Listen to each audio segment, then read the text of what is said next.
प्रारंभ होने जा रहा है सेवा, सुशासन और विकास का नया अध्याय, जिसके रचनाकार होंगे जन जन के प्रिय विष्णुदेव साय।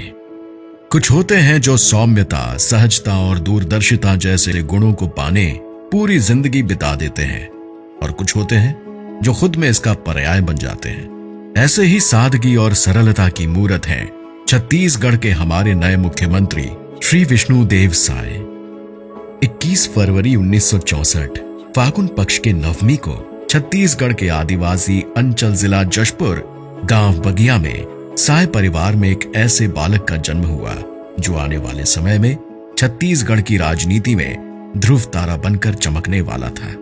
कृषक परिवार और घर में संघ के माहौल में पले बढ़े विष्णुदेव बचपन से ही प्रतिभावान होने के साथ ही खेती किसानी से परिचित रहे हैं, और इस वजह से नेतृत्व का बीज भी उनमें बाल्यावस्था से ही अंकुरित हो चुका था। पिता राम प्रसाद साय और माता जसमनी देवी के लालन पालन में विष्णुदेव साय ने अपनी स्कूली शिक्षा कुनकुरी के लोयोला स्कूल से पूरी की। समाज के लिए कुछ करने की इच्छा और सबको साथ लेकर आगे बढ़ने की नेतृत्व क्षमता ने विष्णुदेव साय को युवावस्था में ही सार्वजनिक जीवन से पहला साक्षात्कार करा दिया था। 25 साल की उम्र में ही सन 1989 में विष्णुदेव साय गांव बगिया में पंच चुने गए। गांव के पंच के रूप में शुरू किए गए सफर में विष्णुदेव साय फिर कभी नहीं रुके। अपनी सेवा और प्रतिनिधित्व के लिए जनता ने उन्हें हमेशा एक कदम आगे बढ़ाया। गांव में इनकी छवि और स्वीकार्यता ऐसी थी कि 1990 में ये निर्विरोध सरपंच चुने गए। 1990 से 1998 तक तपकरा विधानसभा से अविभाजित मध्य प्रदेश विधानसभा के सदस्य बनने का गौरव प्राप्त हुआ। अपनी जिम्मेदारी का बखूबी निर्वहन और जनता का उनके प्रति प्रेम ही था जिसकी बदौलत साल 1999 में विष्णुदेव साय 13वीं लोकसभा में रायगढ़ लोकसभा से संसद सदस्य के रूप में पहली बार लोकतंत्र के मंदिर देश के संसद भवन की दहलीज पर पहुंचे। फिर साल 2004 में विष्णुदेव साय एक बार फिर रायगढ़ लोकसभा से सदस्य निर्वाचित हुए। 2006 में इनके नेतृत्व क्षमता और सबको साथ लेकर चलने की खूबी को देखते हुए भारतीय जनता पार्टी के केंद्रीय नेतृत्व ने विष्णुदेव साय को छत्तीसगढ़ का प्रदेश अध्यक्ष नियुक्त किया। 2006 में प्रदेशाध्यक्ष रहते छत्तीसगढ़ में इनकी पार्टी की एक बार से सरकार बनी। 2009 में पार्टी ने लोकसभा चुनाव में एक बार फिर विष्णुदेव साय पर अपना विश्वास जताया और विष्णुदेव साय को रायगढ़ संसदीय क्षेत्र की जनता ने लोकसभा पहुंचाया।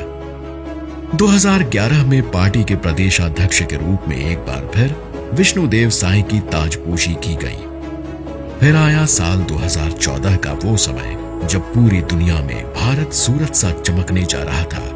देश में माननीय नरेंद्र मोदी जी की सरकार बनने जा रही थी।